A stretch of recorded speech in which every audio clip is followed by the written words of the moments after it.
Welcome to top headlines. Switzerland లోని Zurich పారిశ్రామికవేత్తలతో జరిగిన సమావేశంలో ఆంధ్రప్రదేశ్ ముఖ్యమంత్రి చంద్రబాబు హైదరాబాద్ అభివృద్ధి గురించి మాట్లాడారు. హైదరాబాద్ అభివృద్ధిని తాను ముందే ఊహించానని తెలిపారు. మొదటిసారిగా తానే ఐటీ గురించి మాట్లాడారన్నారు. హైదరాబాద్ లో భూములు అమ్మవద్దని చెప్పారని గుర్తు చేసుకున్నారు. హైదరాబాద్ వల్ల దేశంలోనే తలసరి ఆదాయంలో తెలంగాణకు మొదటి స్థానం వచ్చిందన్నారు. ఉద్యోగాలు చేయడం కాదని ఇచ్చే స్థాయికి రావాలని తాను చెప్పేవాడినన్నారు. హైదరాబాద్ కు మైక్రోసాఫ్ట్ తీసుకురావడానికి తాను చాలా పోరాటం చేశారన్నారు. 2004లో వైఎస్ రాజశేఖర రెడ్డి ప్రభుత్వం వచ్చినా హైదరాబాద్ లో తాను కట్టిన నిర్మాణాలను కూల్చలేదన్నారు. నిరంతరం శ్రమించడం వల్లే తెలుగు వాళ్ళు అన్ని రంగాల్లో రాణిస్తున్నారన్నారు. అది సాధ్యం. ముందు ఆ విశ్వాసం మీకు వస్తే ఇది ఎట్టి పరిస్థితుల్లో కూడా జయప్రదం అవుతుంది. ఇప్పుడే మన వాళ్ళందరూ మాట్లాడినట్టు నా జీవితంలో ఇన్ని దేశాల్లో మీరున్నారని కూడా ఊహించలేదు. మీరు వెళ్తారని కూడా ఊహించలేదు. చెప్పాను చాలాసార్లు, ఎప్పుడు మాట్లాడినా చెప్తూనే ఉంటాను. కానీ దాన్ని అందిపుచ్చుకొని మీరు ఇన్ని దేశాలకు పోతే ఫస్ట్ టైం నేను జైల్లో ఉన్నప్పుడు ఎక్కడెక్కడి నుంచో మీరు డెమాన్స్ట్రేషన్లు చేస్తూ ఉంటే ఇన్ని దేశాల్లో తెలుగు వాళ్ళు ఉన్నారా అని నాకే ఆశ్చర్యం కలిగే పరిస్థితి వచ్చింది. అది 1-2 రోజులు చేయాలా మీరు? నేను జైల్లో ఉన్న 53 రోజులు నిరంతరం మీరు ఉద్యమాలు చేశారు. దీనికి నా జీవితాంతం నేను అనుకున్నాను. కొంతమంది చనిపోయినా గుర్తుంటారు, కానీ నేను బ్రతుకున్నగానే గుర్తుపెట్టుకున్నారంటే నా జీవితంలో మర్చిపోలేను. అక్కడి నుంచి ఎన్నికలు వచ్చాయి. ఎన్నికల్లో కూడా చాలా సమర్థవంతంగా మేము ఆలోచించాం. రాష్ట్ర భవిష్యత్తు ఒక పక్క, రాజకీయాల్లో ఉండదగ్గ వ్యక్తి కాని వ్యక్తి ఆ రాష్ట్రంలో ముఖ్యమంత్రిగా ఉంటే ఏం జరిగిందో మనం చూసాం. అందుకని అందరం కలవాలనుకున్నాం. తెలుగుదేశం, జనసేన, బీజేపీ 3 పార్టీలు కలిసి పోటీ చేశాం. పోటీ చేస్తే నాకే ఆశ్చర్యం వేస్తుంది. ప్రపంచంలో ఎక్కడెక్కడి నుంచో వచ్చారు మీరు, నెలల తరబడి అక్కడే ఉన్నారు. ఒక్కొక్కరు మీకు ఎంత శక్తి ఉంటే అంత డబ్బులు ఖర్చు పెట్టి ఎన్నికల్లో గెలిపించారంటే ఇది మా జీవితంలో ఎప్పుడూ మర్చిపోలేని సంఘటన. ఇది అప్పుడప్పుడు చరిత్రలో అనుకుంటాం, కానీ ఇంత స్ఫూర్తిదాయకమైనటువంటి జాతి ఉండడం, నేను ఆ జాతిలో పుట్టడం నా అదృష్టంగా భావిస్తున్నా. దావోస్ పర్యటనకు వెళ్లిన ఏపీ విద్య, ఐటీ, ఎలక్ట్రానిక్స్ శాఖల మంత్రి నారా లోకేష్ జ్యూరిచ్ లో ఎన్ఆర్ఐతో ఆత్మీయ సమావేశం నిర్వహించారు. ఈ సందర్భంగా ఆయన మాట్లాడుతూ పారిశ్రామికవేత్తలు ఏపీకి ఎందుకు రావాలని అడిగితే మా బ్రాండ్ సిబిఎన్ అని ఒక్క మాట చెబుతానని అన్నారు. సిబిఎన్ పేరు చెప్పగానే ప్రపంచంలో ఏ కంపెనీ గేట్లు అయినా తెరుచుకుంటాయి. అది సిబిఎన్ సత్తా. చంద్రబాబు నాయుడు ఒక పారిశ్రామికవేత్త అనే విషయం చాలా మందికి తెలియదు. 4 కంపెనీలను స్థాపించి 3 ఫెయిల్ అయ్యాక హెరిటేజ్ విషయంలో సక్సెస్ అయ్యారని లోకేష్ వివరించారు. 3 ఫెయిల్ అయినే నేనాడు బాధపడలేదు, ఇబ్బంది పడలేదు, ఇంట్లో పడుకోలేదు. 80% సక్సెస్ అవ్వాలని ఆయన వెళ్ళారు. రాజకీయాల్లో మనం చూసాం, ముఖ్యమంత్రిగా దేశం మొత్తం ఆయన వైపు చూసే విధంగా నాయకుడిగా ఆయన ఎదిగిన, రాజకీయాల్లో హైస్ ఉంటాయి, లోస్ ఉంటాయి. ఆయన ఎప్పుడూ ఆయన హైని లో ఎటు తీసుకున్నారు అట్టనే తీసుకున్నారు. వాస్తవంగా మాకు లోయెస్ట్ పాయింట్ బాబు గారిని అరెస్ట్ చేసినప్పుడు, బహుశా ఉన్న అందరు కూడా అది మన జీవితంలో లోయెస్ట్ పాయింట్. నేనున్నాను అక్కడ, నేను చూసా. ఆయన ఎక్కడ అధైర్యపడలా. చూశారు, జడ్జి వైపు కూడా నవ్వుతా చూసి నడుచుకుంటూ వెళ్ళారు. ఎక్కడ అధైర్యపడలా. 52 రోజులు ఆయన బంధిస్తే మేము వెళ్ళేవాళ్ళం ములాఖాత్కి. మళ్ళీ అక్కడ కూడా మాకు అక్షంతలు పడేది. మొత్తం ఆయన చదివేసేవారు డాక్యుమెంట్లు, నోటింగ్స్తో సహా మాకు చెప్పారు, ఇక్కడ మీరు వీక్గా ఉన్నారు, ఇక్కడ చూసుకోండి, ఇక్కడ జాగ్రత్తగా ఉండండి. ఎప్పుడు అధైర్యపడలా. ఆయన బయటకు వచ్చిన తర్వాత కూడా ఒక సింహంలాగా వచ్చారు. ఆ విజువల్స్ మనందరం చూసాం. ఇది మీ అందరికి ఎందుకు చెప్తున్నానంటే, జీవిత ప్రయాణంలో మనందరం అనేక ఇబ్బందులు ఎదుర్కొంటాం. ఒక ఆంటర్‌ప్రెన్యూరియల్ జర్నీ అవ్వచ్చు, పొలిటికల్ జర్నీ అవ్వచ్చు, మనందరం అనేక ఇబ్బందులు ఎదుర్కొంటాం. కానీ నమ్ముకున్న దానికోసం అహర్నిశలు కష్టపడితే మనం ఆశించింది, ఆలోచించింది సాధించగలుగుతామన్న నిజం స్వరూపం గౌరవ ముఖ్యమంత్రి చంద్రబాబు నాయుడు గారు. ఎన్ఆర్ఐస్ అంటే నాన్ రెసిడెంట్ ఇండియన్స్ అంటారు. నాకు మటుకు మీరు ఎంఆర్ఐస్, మోస్ట్ రిలయబుల్ ఇండియన్స్. మీరు యూరోప్కి వచ్చి దశాబ్దాలైనా మీ మనసు ఎప్పుడు ఆంధ్ర వైపు ఉంటుంది. 2019 నుంచి 24 వరకు రాష్ట్రం దారి తప్పిందే, మనం అనేక ఇబ్బందులు ఎదుర్కొంటున్నాం, మన పరువు పోతుందని చాలామంది నన్ను కలిశారు, నాతో మాట్లాడారు, నాకు వాట్సాప్లో మెసేజ్ పెట్టారు. వాళ్ళందరూ ఒకటి చెప్పారు, కలిసికట్టుగా పోరాడితేనే ఆ సైకోని మనం తరిమి కొట్టచ్చని.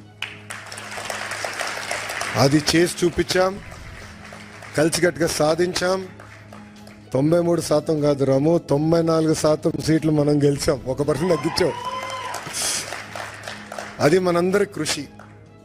ఆ 5 సంవత్సరాల్లో ఇక్కడున్న మీ అందరి సహకారంతో అనేక సంక్షేమ అభివృద్ధి కార్యక్రమాలు కూడా మనం చేశాం. అమరావతి ఉద్యమం కానివ్వండి, దాని తర్వాత ఇప్పుడు చూపించినట్లు యుక్రెయిన్లో తెలుగులు ఇరుక్కుంటే వాళ్ళని తిరిగి భారతదేశానికి తీసుకొచ్చి బాధ్యత తీసుకున్నాం.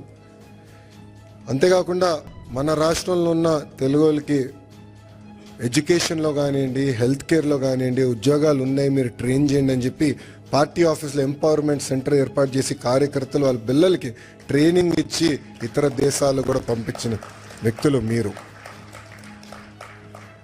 అందుకే నేను హెచ్ఆర్డి అదేవిధంగా స్కిల్ డెవలప్మెంట్ మంత్రి అయిన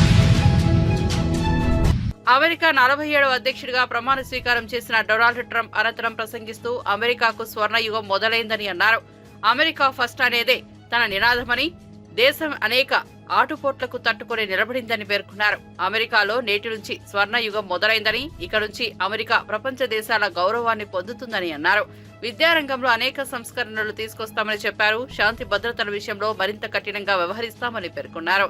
దేవుడి దయ వల్ల తుపాకీ కాల్పుల నుంచి బయటపడిన తాను దేశ ప్రజలకు అత్యుత్తమ సేవలు అందించేందుకు కృషి చేస్తానని ట్రంప్ వివరించారు. అక్రమ వలసలు అరికడతామని, దేశంలోకి నేరగాళ్లు రాకుండా చర్యలు తీసుకుంటామని చెప్పారు. రెస్టారెంట్లలో యథేచ్ఛగా జరుగుతున్న కాల్పుల ఘటనలను ప్రస్తావిస్తూ ఇకపై ఇలాంటివి జరగకుండా చూస్తామని హామీ ఇచ్చారు.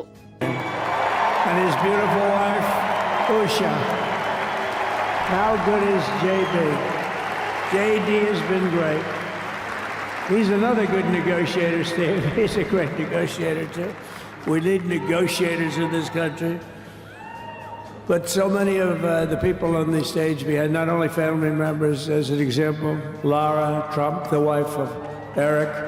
She was the head of the Republican Party, along with my friend Michael. Stand up, the two of you.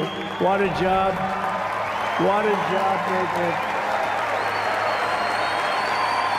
They worked so hard. They knew there'd be rigging, but they said, we're going to make it too big to rig, and we did. We made it too big to rig. We won every swing state by a lot. We won the popular vote by millions and millions of votes. We won the whole ball of wax.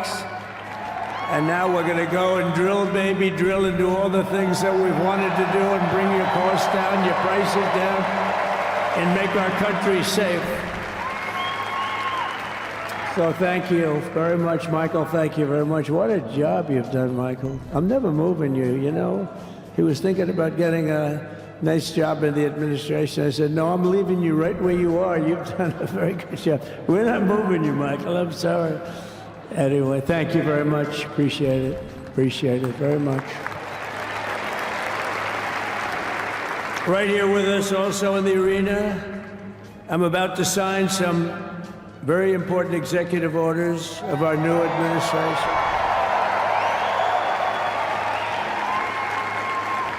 Hey, Don, will you stand up, please? Don is another one. How about Don?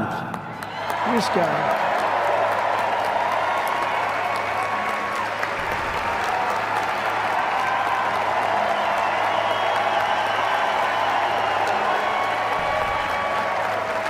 He's a popular one. He goes out and speaks. He gets that big crowd. He's a little on the rough side sometimes.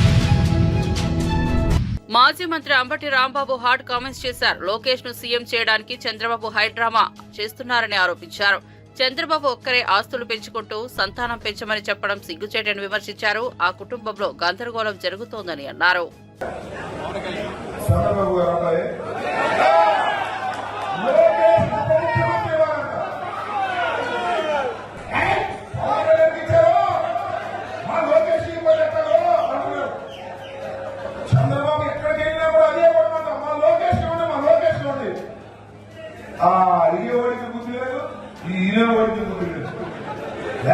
Lokesh Chandrababu కొడుకేగా మీరు అడగాల.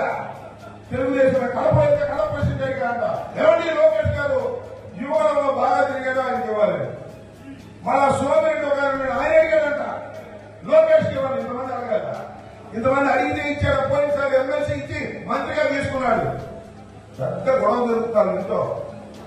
ఎవరు తెలుసా?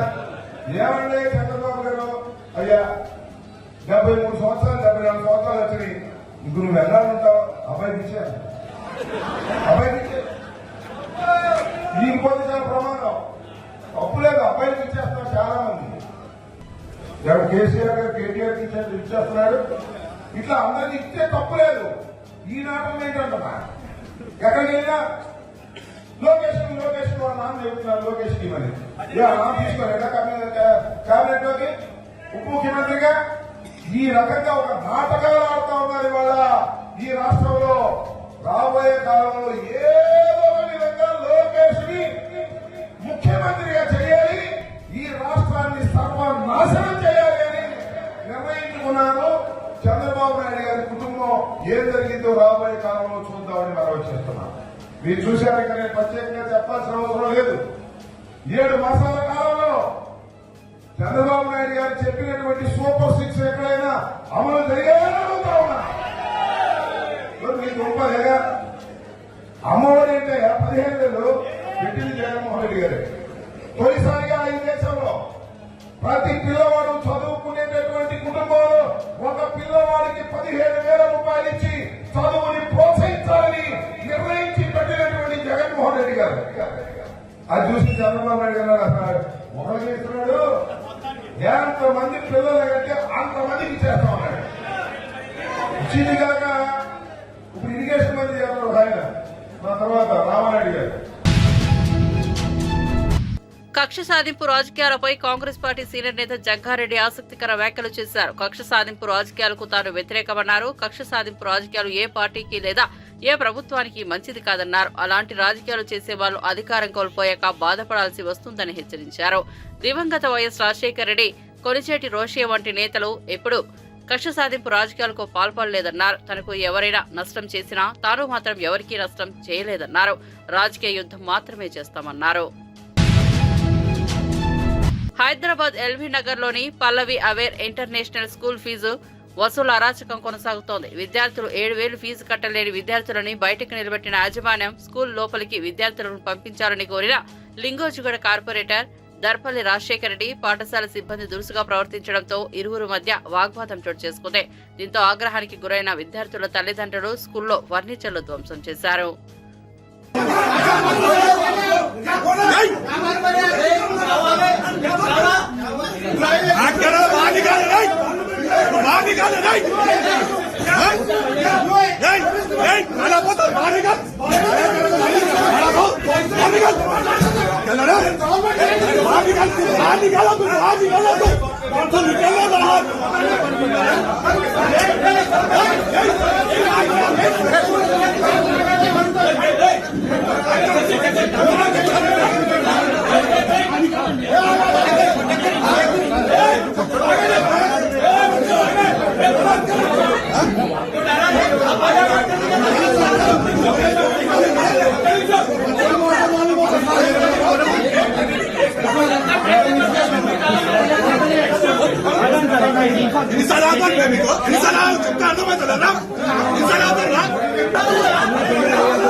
దగ్గర ఉండేటువంటి మైలారంలో mining అనుమతిపై ప్రజలు రైతులు వ్యతిరేకత వ్యక్తం చేస్తున్నారు. ఈ ఉద్యమానికి మద్దతు తెలిపిన పౌర హక్కుల నేత ప్రొఫెసర్ హరగోపాల్ ను పోలీసులు అరెస్ట్ చేశారు. ఆయన ప్రభుత్వంపై తీవ్ర విమర్శలు చేస్తూ ప్రభుత్వం మొండి వైఖరి వదిలి ప్రజల మనోభావాలను గౌరవించాలి. ప్రజలు ఆహ్వానించే పరిశ్రమలు మాత్రమే అభివృద్ధిలోకి దారితీస్తాయి, కానీ ప్రజలు వ్యతిరేకించే పనులు అభివృద్ధి కాదు అన్నారు. ప్రజల సమస్యలను పరిష్కరించే దిశగా అడుగులు వేయాలి ప్రభుత్వాన్ని కోరారు. ఈ అరెస్టుపై పౌర హక్కుల సంఘాల వ్యతిరేకత వ్యక్తమవుతున్నాయి. దగ్గర ఉండేటువంటి గుట్టలు ఏవైతున్నాయో గుట్టల కింద ఏవో విలువైన ఖనిజాలు ఉన్నాయని కాంట్రాక్టర్లు దృష్టి దాని మీద పడడము, ప్రభుత్వం దానికి అనుమతి ఇవ్వడము, వాళ్ళు అక్కడ గుట్టలు తవ్వడం అనేది ప్రారంభమైనప్పటి నుంచి కూడా ప్రజలు దాన్ని వ్యతిరేకిస్తున్నారు. ఆ గుట్టలు పోతే ఆ గుట్టలు విధ్వంసం అయితే మొత్తంగా ఆ ప్రాంతం అంతా విధ్వంసం అవుతుంది. తర్వాత పర్యావరణం దెబ్బతింటుంది. అక్కడ ఉండేటువంటి పశువులు మేకలు అన్నీ కూడా ఆ గుట్ట మీద ఆధారపడి ఉన్నాయి. కనుక ప్రజలు వద్దనుకున్నటువంటి దాన్ని ప్రభుత్వం వాళ్ళ మీద రుద్దడం అనేది అప్రజాస్వామ్యం. కనుక ఇవాళ ఏదైతే మైలారం గ్రామం దగ్గర ఈ ఖనిజ వనరులు తీస్తున్నారో దాన్ని ముందు ఆపాలి. లోకల్ ప్రజాప్రతినిధులు కూడా బాధ్యత తీసుకోవాలి. ప్రభుత్వం కూడా దీన్ని పునఃసమీక్షించి ప్రజలు ఎందుకు వద్దంటున్నారో ముందు కనుక్కోండి. నిజంగానే దానివల్ల వాళ్ళు విధ్వంసం జరుగుతుందంటే ప్రాజెక్టును ఆపాలి, దాన్ని వెనక్కి తీసుకోవాలి. కేవలం ఖనిజాలతో కొనుక్కడికే మనం ప్రజల యొక్క జీవిత విధ్వంసం చేసేటువంటిది అది ప్రభుత్వం యొక్క విధానం కాదు, అది ప్రజాస్వామ్యబద్ధం కూడా కాదు. కనుక మైలారం గుట్టలతో ఖనిజాలతో ప్రాజెక్ట్ ఏర్పడు అది తక్షణమే ప్రభుత్వం పునఃసమీక్షించాలి. హైదరాబాద్ లో భూ కబ్జాలు రోజు రోజుకు పెరుగుతుండడం ఆందోళన కలిగిస్తోంది. తాజాగా జూబ్లీహిల్స్ రోడ్ నంబర్ 36 లోని జీహెచ్ఎంసీ పార్కు స్థలాన్ని కొందరు ఆక్రమించారు. దీనిపై మేయర్ గద్వాల్ విజయలక్ష్మి తీవ్ర ఆగ్రహం వ్యక్తం చేశారు. భూ కబ్జాపై అధికారులు తక్షణ చర్యలు తీసుకుని పార్కు స్థలాన్ని వెంటనే స్వాధీనం చేసుకోవాలని ఆదేశించారు. మొన్న 200 కోట్ల రూపాయల స్థలం కబ్జా ఘటన తర్వాత తాజాగా ఈ ఘటన మరింత చర్చనీయాంశంగా మారింది. నిచ్చెన వేసుకుంటూ ఇక్కడ right entire GHMC almost 2000 square yards వాళ్ళు అక్కడ ఇది నడిపించుకుంటూ గెస్ట్ హౌస్ నడిపించుకుంటూ ఈ పార్ట్ గోడ కట్టేసి నిచ్చెనలు వేసుకుని మరి ఈ రోజు ఒక వెజిటేబుల్ గార్డెన్ ని పండిస్తున్నారు. ఇక్కడ పాలకూరలు, కొత్తిమీరలు, మీరు చూసినట్టయితే సొరకాయలు, పొట్లకాయలు, వంకాయలు ఉన్న వెజిటేబుల్స్ అంతా కూడా వాళ్ళు ఒక కన్వీనియంట్ గా ఈ ప్లేస్ ఆక్యుపై చేసేసుకుని ఒక వెజిటేబుల్ గార్డెన్ ని ప్రిపేర్ చేస్తారు. ఈ రోజు మా గౌరవ ముఖ్యమంత్రి గారు ఉన్న ల్యాండ్స్ అన్ని కూడా ప్రొటెక్ట్ చేయమని చెప్తూ ఉంటే ఇక్కడ అంటే మనం వైఫల్యం మనమైనమా లేకపోతే మన యూబీడీ డిపార్ట్మెంట్ వైఫల్యం అయిందా లేకపోతే ఇది చూసి చూడకుండా వాళ్ళు కబ్జాలు పెడుతూ ఉంటే నేను ఎక్కడా కూడా ఊరుకోను. నేను ఇవాళ వెరీ క్లియర్ గా ఇన్స్ట్రక్షన్స్ ఇవ్వడం కూడా జరిగింది. ఎక్కడెక్కడ పార్క్స్, ఎక్కడెక్కడ జిహెచ్ఎంసీ స్థలాలు ఉన్నాయో అవన్నీ కూడా మేము ప్రొటెక్ట్ చేస్తూ వస్తాము. ఇప్పుడు మీరు చూసినట్టయితే చూడండి వెజిటేబుల్ గార్డెన్ ఎంత క్లియర్ గా కూడా మీరు చూస్తున్నారు ఎప్పటి నుంచి పండిస్తున్నారు. మీరు అక్కడ వాల్ చూస్తే ఆ ప్రైవేట్ వాల్ అక్కడ వాళ్ళ సిడీలు వేసుకుని వాటర్ ఫెసిలిటీ, వాటర్ లైన్ కూడా పెట్టుకుని ఇక్కడ వెజిటేబుల్స్ పండిస్తున్నారు. ఇది ఎంతవరకు న్యాయం? ఇది తప్పకుండా జిహెచ్ఎంసీ ఊరుకోదు. ఈ రోజు మా డీసీ గారు ప్రశాంతి గారు కూడా ఇక్కడే ఉన్నారు. వాళ్ళకు కూడా క్లియర్ గా ఇన్స్ట్రక్షన్స్ ఇవ్వడం జరిగింది. యూబీడీకి కూడా ఇన్స్ట్రక్షన్స్ ఇవ్వడం జరిగింది. ఫస్ట్ థింగ్ మేము ఆ వాల్ బ్రేక్ చేసి ఇది మా అండర్ లోపల తీసుకుని ఎంటర్ జేసీబీ పెట్టి కూడా ఇవన్నీ తీసేయడం జరుగుతుంది. గతంలో కట్టుకున్న ఇండ్లను రెగ్యులర్ చేసుకోవడంలో కేసీఆర్ సాయం చేసి జీవో 5859ను జారీ చేశారని బీజేపీ ఎంపీ ఈటెల రాజేందర్ గుర్తు చేశారు. అయితే రేవంత్ రెడ్డి ముఖ్యమంత్రిగా వచ్చిన తర్వాత ఇండ్ల కూల్చడం తగదని పేర్కొన్నారు. రేవంత్ రెడ్డికి పరిపాలనపై పట్టు ఉందా? మంత్రులు నిజంగా పనిచేస్తున్నారా లేక అధికారులు సొంత నిర్ణయాలతో ఇండ్లు కూలగొట్టుకుంటున్నారా అని ప్రశ్నించారు. ప్రజల పక్షాన ఉండి సమస్యలను పరిష్కరించాల్సిన అవసరం ఉందని ఈటెల అభిప్రాయపడ్డారు. ఆ అరుంధతి నగర్లో ఉన్నటువంటి భూములలో వాళ్ళకి ఇచ్చిన భూములలో 99% అప్పుడే కట్టుకున్నారు.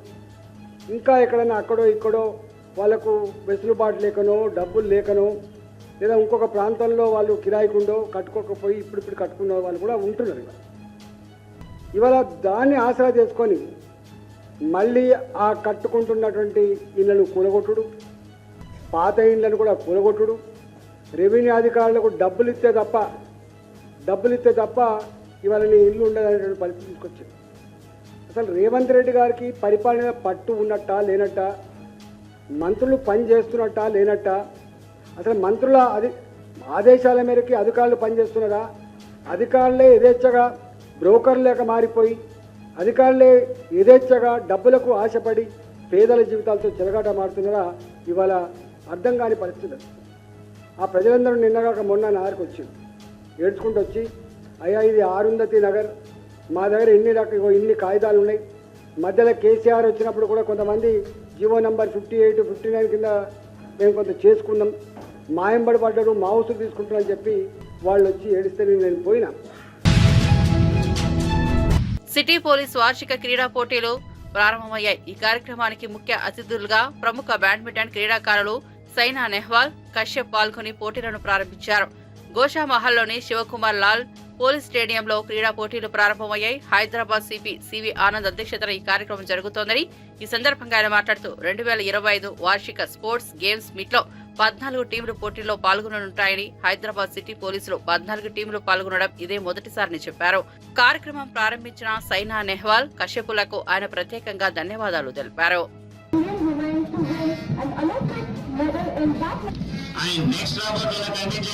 సౌత్ వెస్ట్ జోన్ ఈ కంటెంజెంట్ కి నాయకత్వం వహిస్తున్న వారు ఇన్స్పెక్టర్ ఎం మహేష్ గారు from SHO Mangal hot.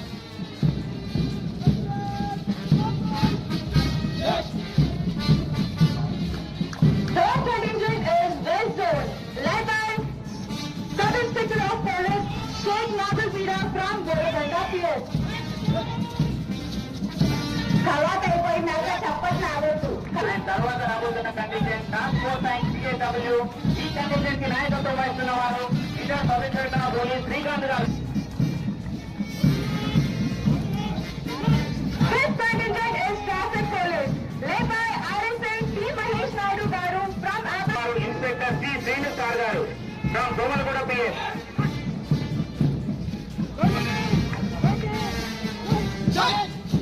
Naresh గారు ఫ్రమ్ CIR హెడ్ క్వార్టర్.